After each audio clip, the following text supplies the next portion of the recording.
I'm Gillian Jacobs. Say your name. I'm Andy Barbro. Yvette Nicole Brown. Danny Pudi. Allison Brie. Dan Harmon. And this is Pillows and Blankets. This is the 13th in 20 attempts to get canceled.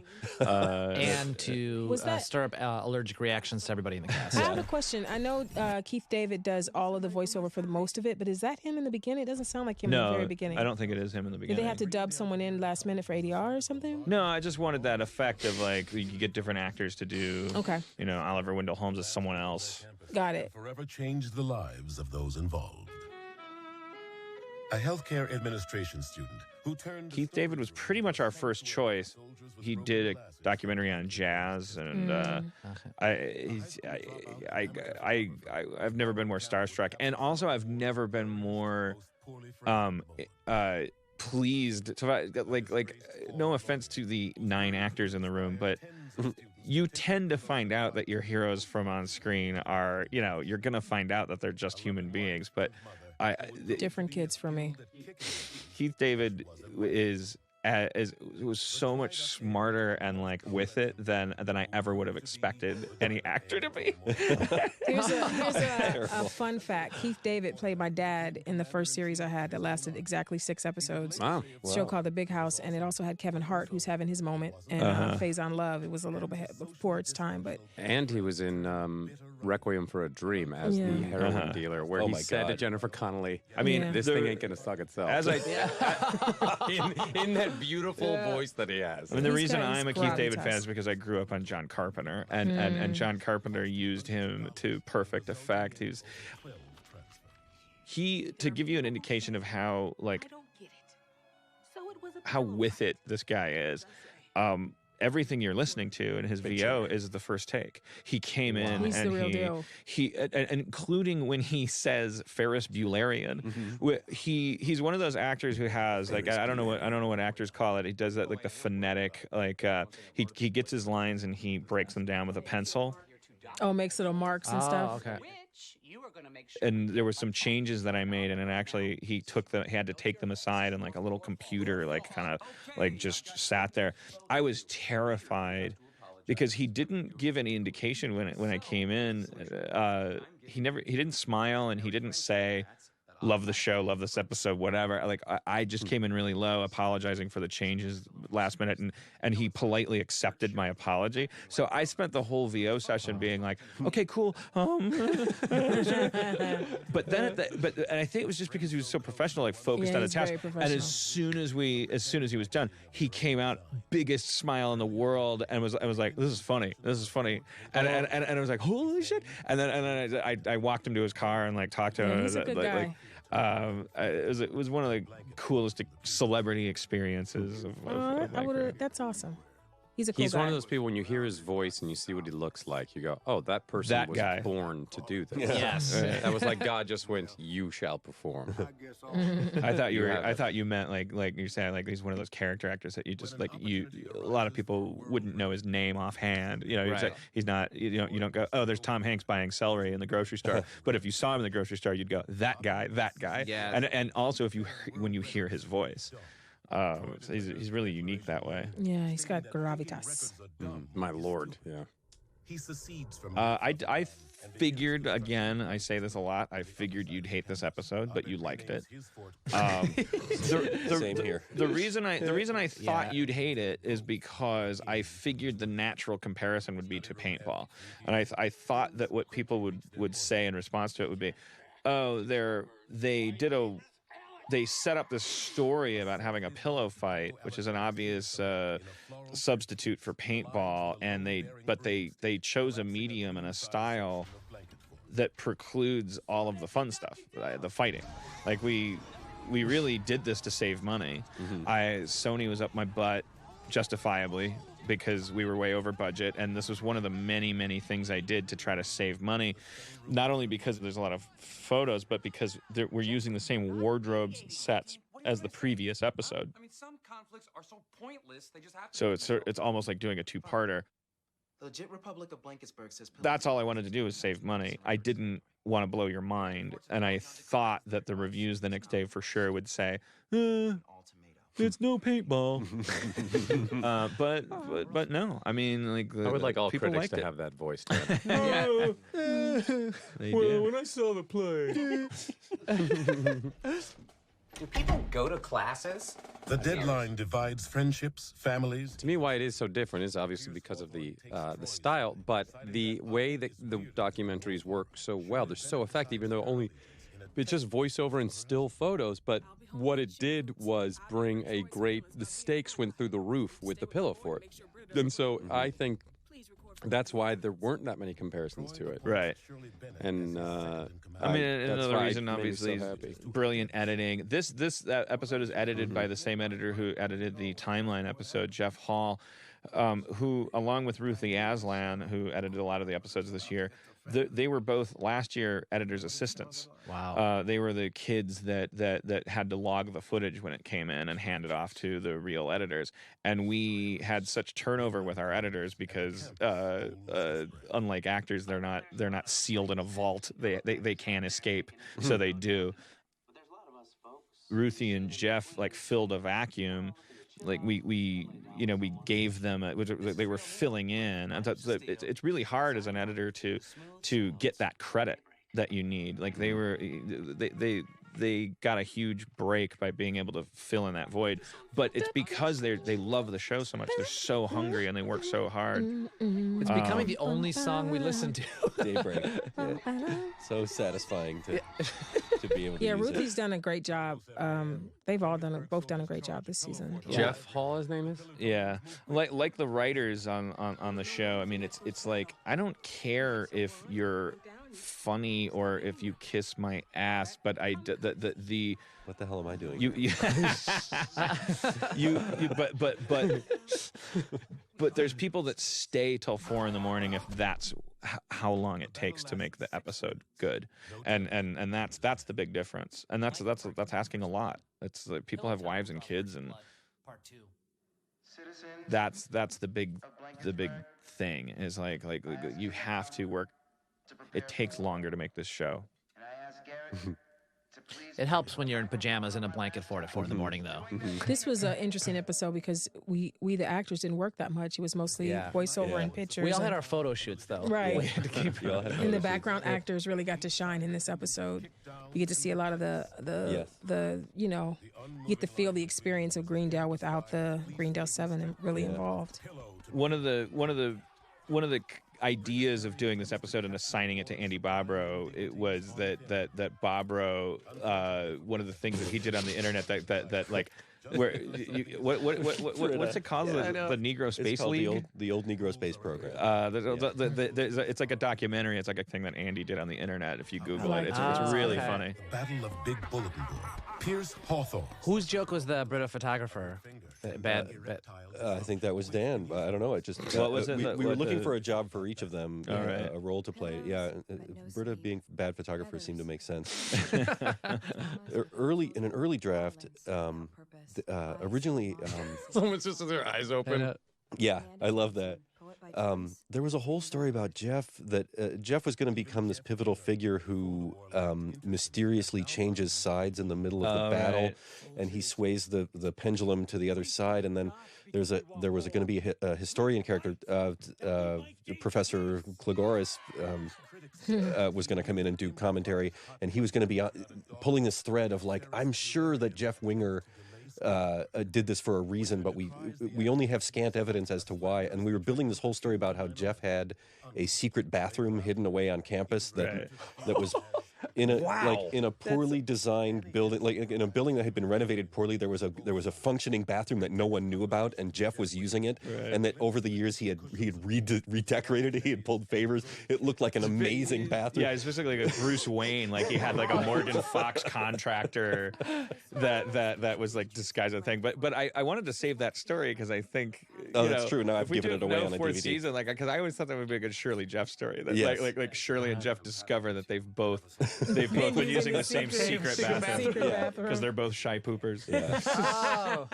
Oh. It makes sense. And Or also, they're both decorating it differently. I don't know. Yeah. I don't know. The decorating may have been a bridge too far. It's just It clean. may have been what killed it. It's just clean, and no one knows about it. I There's love no a way there's a clean clean bathroom bathroom on Greendale's I campus. love a clean hidden bathroom. Yes. I don't mind pooping in public. I just You don't. No, not at all. Danny will poop if you're in his trailer with the door open. Don't mind. I've seen him just poop into his hand and carry it around. Yeah, don't mind. It's warm.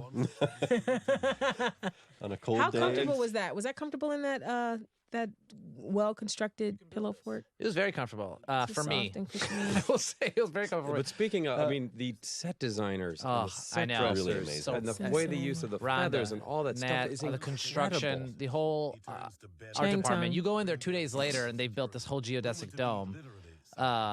Nicely done, sir. By the way, there's been like a whole Geodesic. resurgence of like pillow forts and blanket forts. There's an article in the New York Times about it. How Yes, I know. I'd like to think that we started that. I think we There's did. Yes, I think we These did. kids were great. they were great. And Dino was fantastic. As much as he complains about being on set, he wanted, like, we needed a still photo of him getting pelted, and we were faking it at first, and then he said, "Come on, hit me." He's like really asked to be hit, and we got Well, some great shots. his secret is he's He getting likes off on it. I guess. I think when Wait he a was minute, he's got throwing a that boner. when he was throwing that pillow to actually start the whole war. Yep. I've never seen him drunker. That day, I remember behind me, I was like, "You're not going to be able to actually make this throw." Like, I was legitimately worried. It was like 3 in the morning. Check it out. I downloaded that thing. Birthday cake. Or was it 9 in the morning? I don't remember. What was it? I don't know. I don't. Yeah, I think it was very late. It was late. Yeah. These kids are great. The Changlorious bastards have turned.